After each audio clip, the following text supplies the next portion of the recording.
incarnes l'amour, la sagesse, trouvant toujours les mots qui apaisent et qui guident. Maman, dans l'ombre tu restes, notre actrice éternelle, offrant à chaque problème une solution limpide.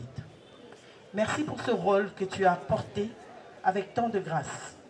Merci pour les rires, pour les leçons et ta force infinie.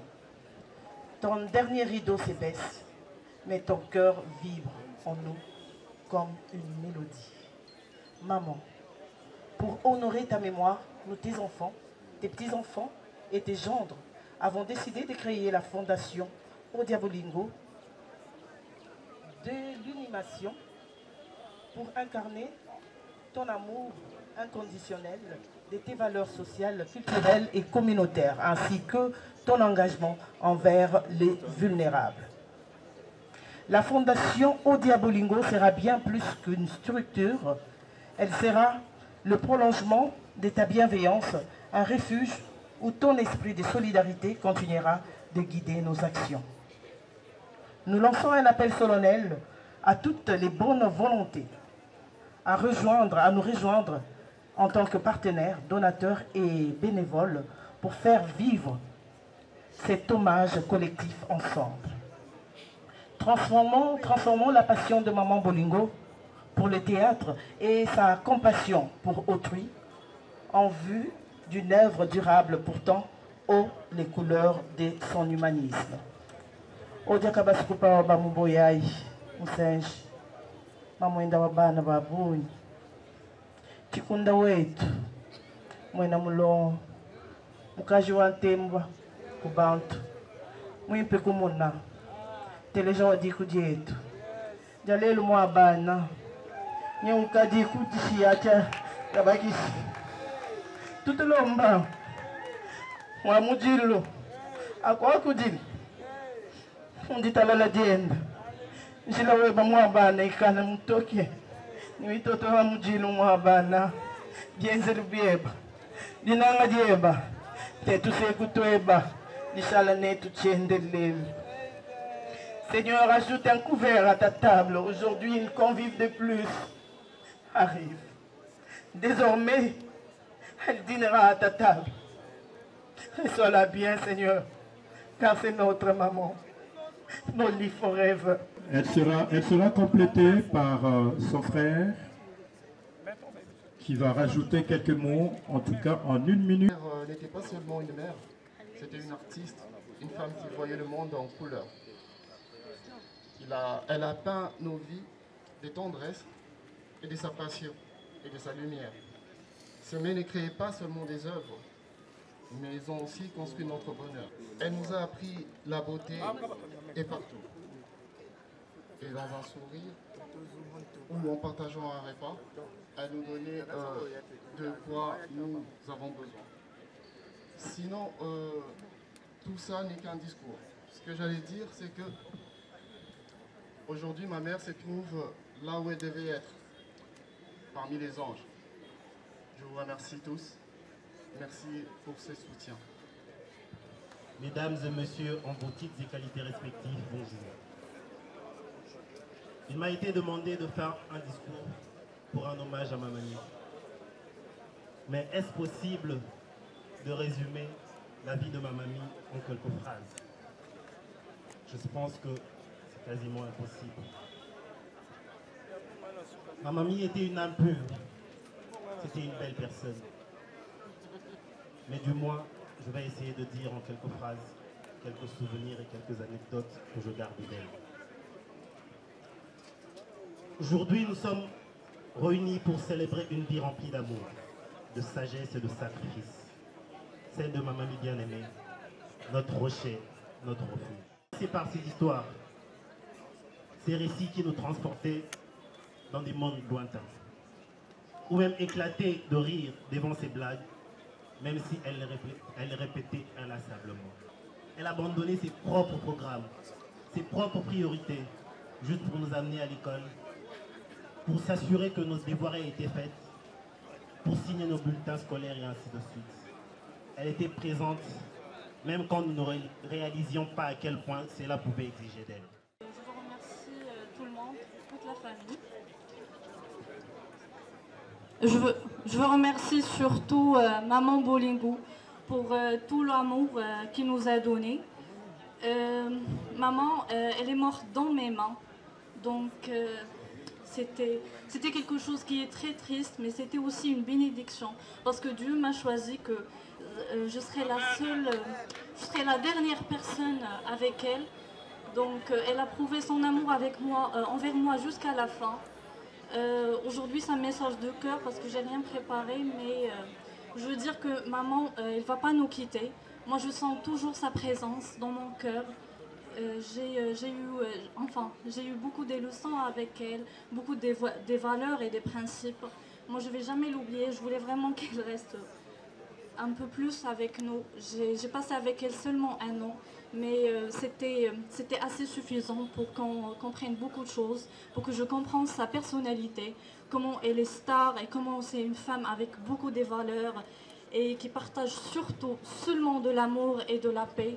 Moi aujourd'hui, je veux la dire, je t'aime beaucoup maman, je t'aime de tout mon cœur, et ma prière c'est Dieu récompense toutes les souffrances que tu as eues durant toute ta maladie en bénédiction, et il accueille bien chez lui. Et c'est tout. Et je veux remercier tout le monde. Merci beaucoup. Yala Kayala, avec prendre le micro pour le mot de circonstance au nom du groupe Salongo. Ouais.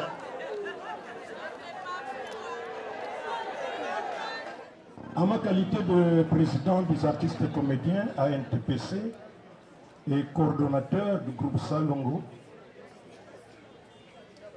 je voudrais féliciter et remercier en même temps Bolingo pour tout ce qu'elle a fait pour notre pays. Elle a choisi un domaine, j'allais dire, ingrat. On est très célèbre, mais on n'a rien du tout. C'est pour cela que nous sommes en train de lutter. Heureusement que nous avons un ministre du gouvernement, nous avons le conseiller culturel du président de la République ici. Eh bien, nous sommes en train de lutter avec notre ministre de la Culture et Art pour que le Parlement vote la loi sur le statut de l'artiste.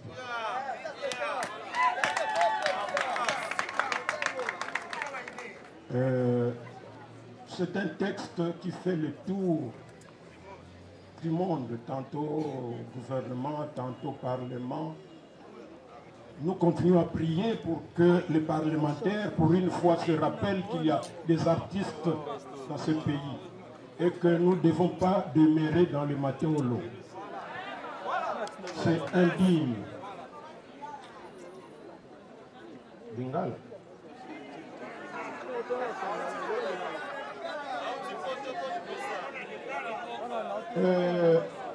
Ndeko na biso boli atiki biso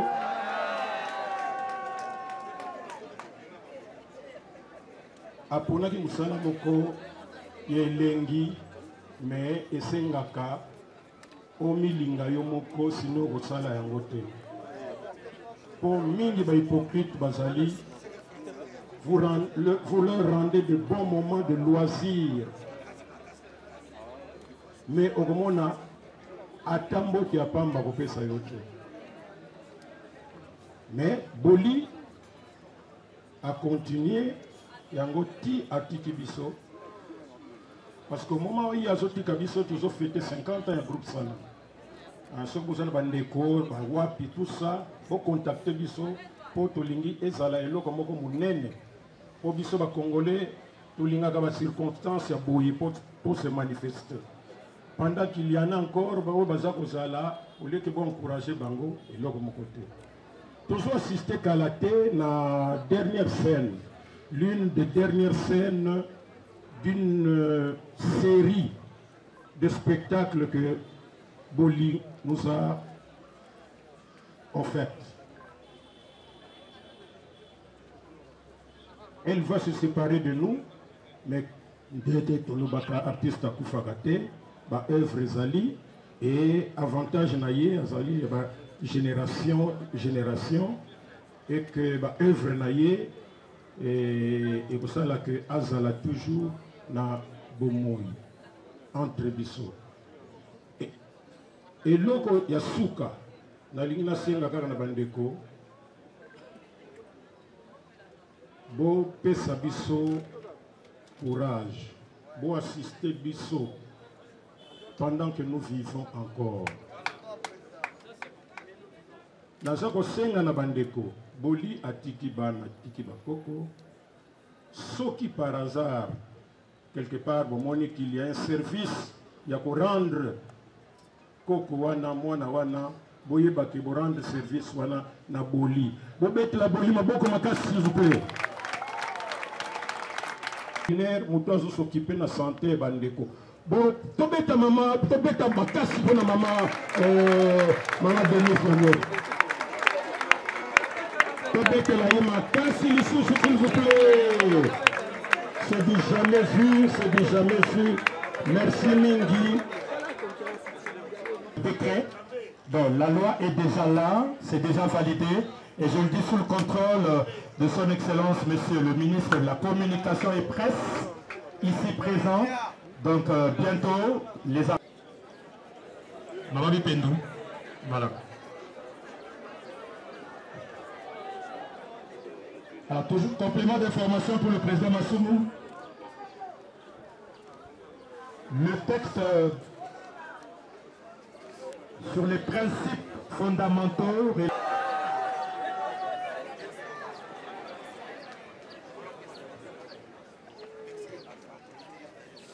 Bande Kombote, Yangai papa, là où Yangai maman, tous en la radio-télévision nationale congolaise.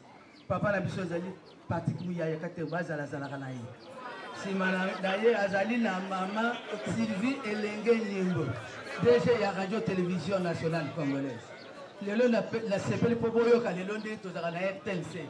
Les tous allés basali à RTLC. Va tout ça tu vas ça théâtre après tout nanda. Non jamais. Tous à la Kabaja il y a radio-télévision nationale congolaise. Les bangaja biso la musala théâtre.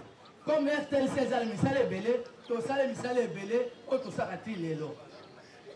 Bande ko lazala ma wa mingi na miso ngai mama na bino koko na bino ya na bino. Lelo naza ko lela tant to kutana ki na RTLC na mama bolingo to zaka ba comédienne.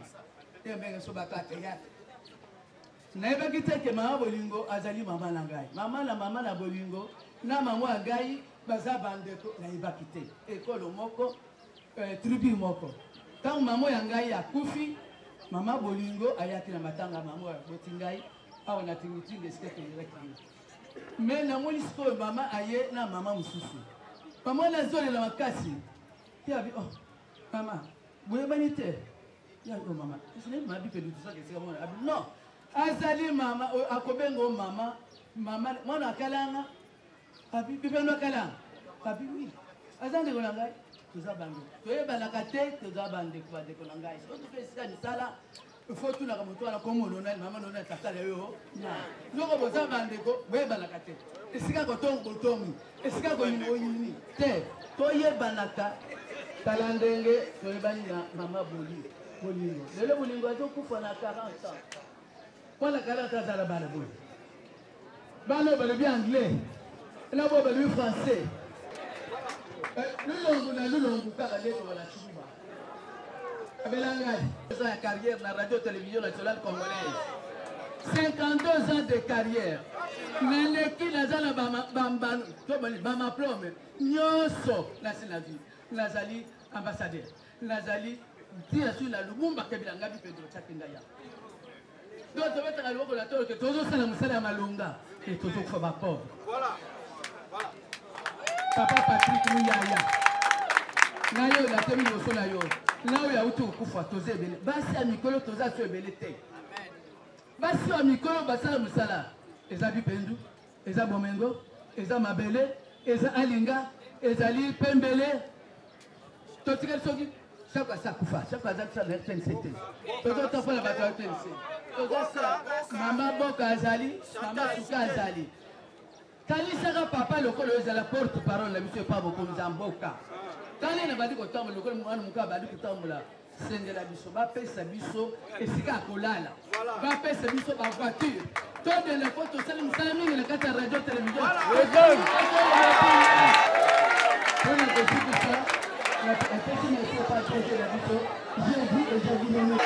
Merci beaucoup, Maman Bitombo. 52 ans de carrière. 52 ans de... Sana toujours na kati ya matanga ya mama Boli toza wana tendresse Sidi Binga. Tata mwasi ya Bakouko, bonjour et bon après-midi. Eh bonjour, bonjour, bonjour. Merci, merci, merci. Je suis dans la joie. Une joie immense. Je suis dans l'émotion. Aïe, ave si la e matanga e soin. Tendresse Sidi Binga. Enfin, après koloba nyonso ki ayaka matanga te et lelo tomoni na ebembe ya mama Boli.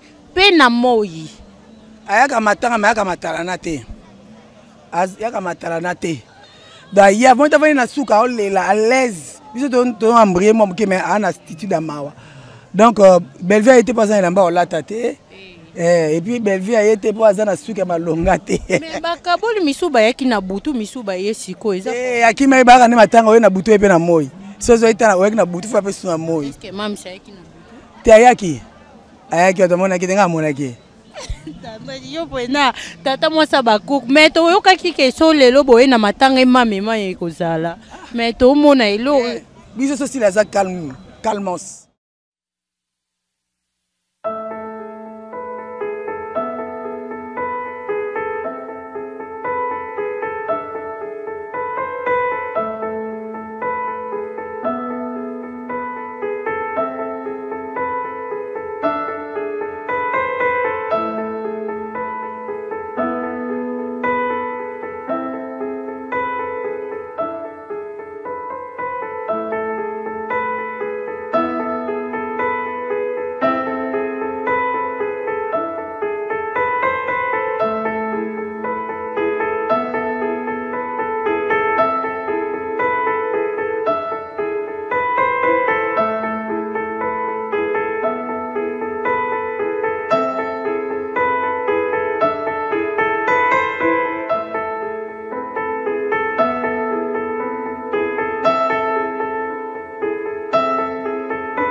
na na maman et puis azongisi cornae opc ba merci ebele nzamba zongisela ebele et puis organisation j'ai dit chapeau na bato ya ba continuer à atteindre TPC ni marambe salami et je profite pour cette occasion de réconforter encore la famille parce que maman Boli n'était pas kaka artiste mais elle a qui pour incarner ba valeur rebelle. C'était vraiment une femme de cœur, une femme vraiment respectueuse et je voulais bien Ouya Olelaye parce que c'est une maman qui m'a porté dans son cœur, qui m'a conseillé sur l'action.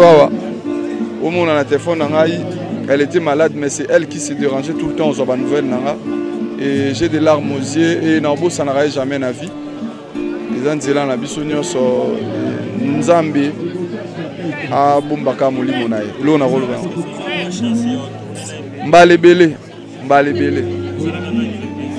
bele donc na oyeba te ngai na uti na groupe Sinar Mama Bola est partenaire ya groupe Sinar à président Caleb en dehors de sanga na Nzonzinger et dans la film o ngapi na sala na chapé maman na scène donc moi j'ai passé beaucoup de temps avec maman donc naïvement parce que c'est une maman pour moi donc il a route de Sambati. Ouais, Bartiste dans un rare et l'autre l'équipe Bolingo ça te so biso te déplacer tu es na ma bon mengo tu es Bruxelles na maman Mabele so tu es ça parce que tu es na Bolingo ndeko na biso tu es parce que tu passes un bon moment ensemble donc on est très touché la situation au humain tu peux si quand mais merci quand lobelo na osenga na Bartiste et l'autre l'équipe Bolingo ça les lots monde ils a vraiment na buzo bana n'importe quoi les lots dans le monde prévaner biso au tiki makambo parce que pour na on est mécontent na ba situation tout le monde la mambata terra na musika et il y a beaucoup moi soli kamoza to soutenir mais il y a ozonga sous na ba scène na bande rebelle on est plus ils ont aspiré sous le lenge au sala ngote parce que musala o biso to sala ils ont sala malelo te. Donc on est très décis en monde on mettre rôle on peut arrêter parce que lieza à propriété ndo lobika message na lo bana artiste basa la inibatika ba division surtout ba to ba presse pe bande on a bino misusu ba théâtre ba comment ba journaliste ba zo séparer bande on a biso c'est pas une très bonne chose. Voilà tout ce que je peux dire. Na uto bisa bande on a bino baza bino boyereza pona bolingo ezola sakazala ki mutasaki musala bien yango moni bato balingi yepe ba ko rendre ba des hommages voilà ba théâtre Mama Boli à sala pièce oyo nini e marka yo o ti lelo lo barate maman c'est un artiste et comédien non nyoso sala les cas bien ba théâtre nyoso sala e markanga et les gars très bien parce que azaki pena professionnel ayabaki musala na ye yango moni bato baye lelo kopesa ye kaka ba donner hommage asala musala bien. Témoignage à Mama Boli est bien pour na artiste et comédien ou comédienne ignon surtout ba bien aza différente na bato yo baza lelo aza modèle na ebité son conseil nini ko pesa na bano bazo ya lelo exemple nini bakoko Holanda pour na liwa Mama Boli exemple malamu ndenge azalaki lokola bato bazo témoigner bano bazo lelo bameka kolanda exemple na ye bango pe bakobenga bango bato malamu po ase comportaki bien durant ba séjour na ye awa na sia mokili yango lelo babengi ye azalaki moto malamu bala na exemple wana bakobenga bango pe bato malamu. Merci beaucoup. Merci maman. Bonjour.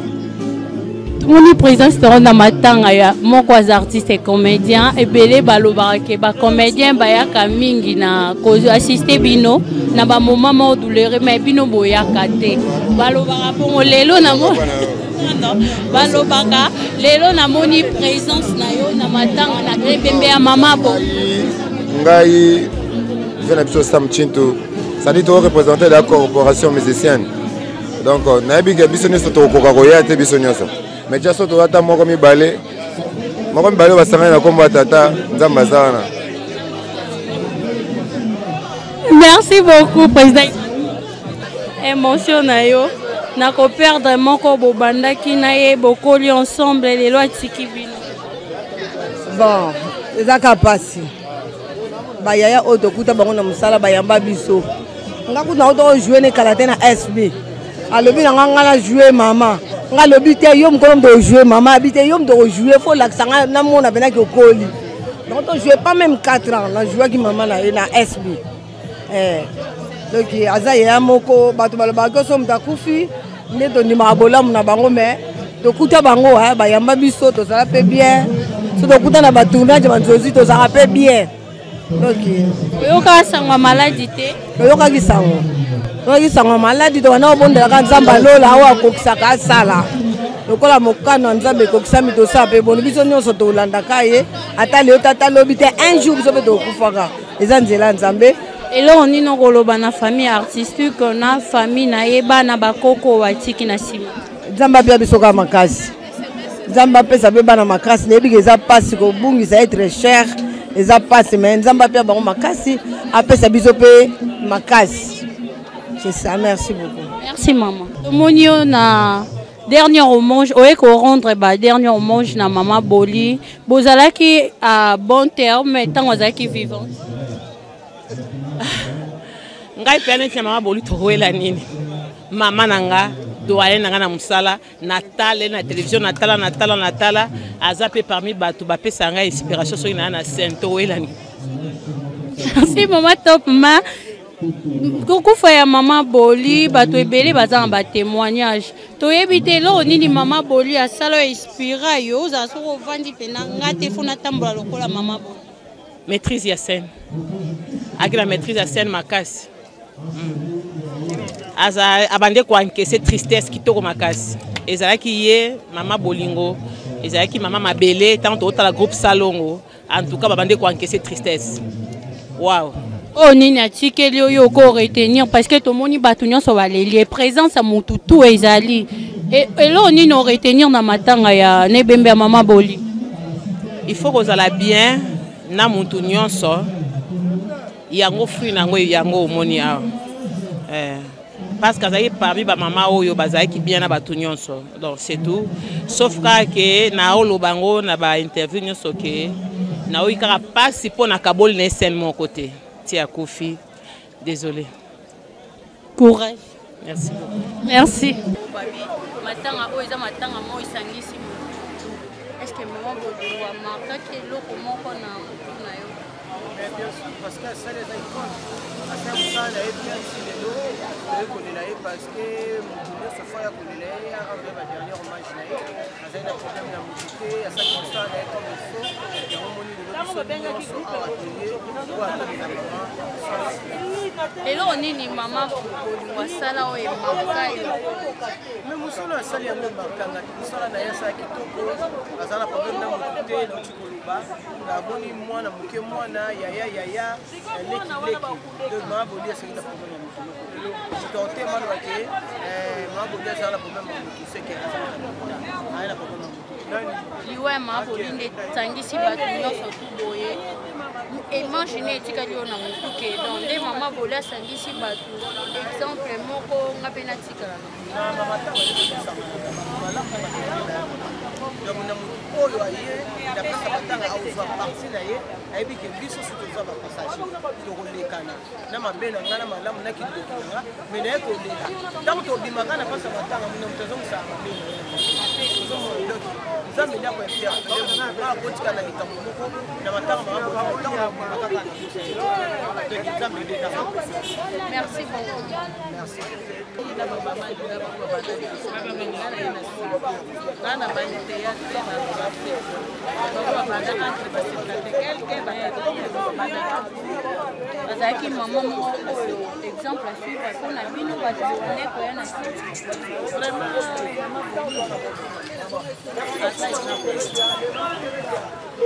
lelo kufi tokusilanga mosalaki malamu nakomoeve bakolamu mais nzambe apeseki asekeli mabele na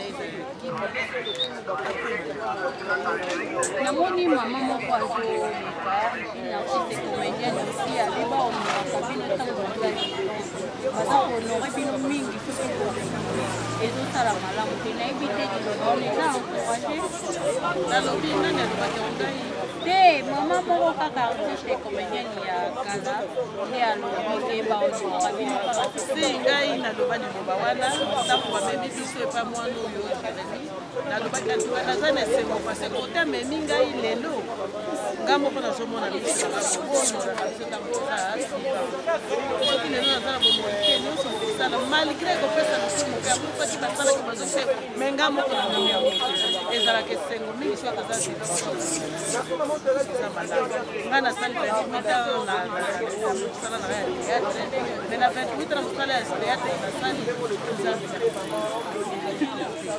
okoloba nini na autorité na biso ya mboka kote a vraiment bolelaka mingi basite mpona kotourne ezalaka te e apres kolimwano na seli bolamu nao nyonso elimwe sokoloba nini na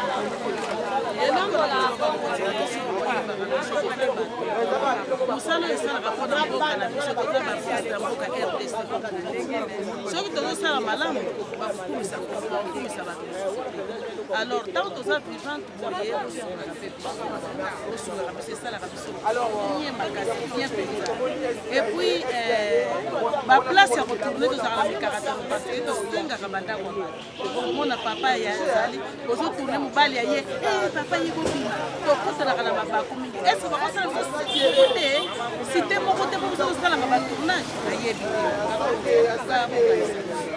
Merci beaucoup maman liloba moko na bana oyo aliki o mama boliaki bana na biologie formé artistique na bakoko bon bakoko bana famille biologique artistique ezali nzela biso nyonso eza lokola toza na kati ya train moto na moto aza na gare na ye gare na kiteli yango biso tolanda exemple malamu olobi bato bapesa exemple mpe opesa yo témoignage ya malamu azalaki moto malamu azalaki c'est ça bozala kaka toujours na courage nzambe ya moto akoencourage biso apart bato akoencourage lelo lobi akocourage merci beaucoup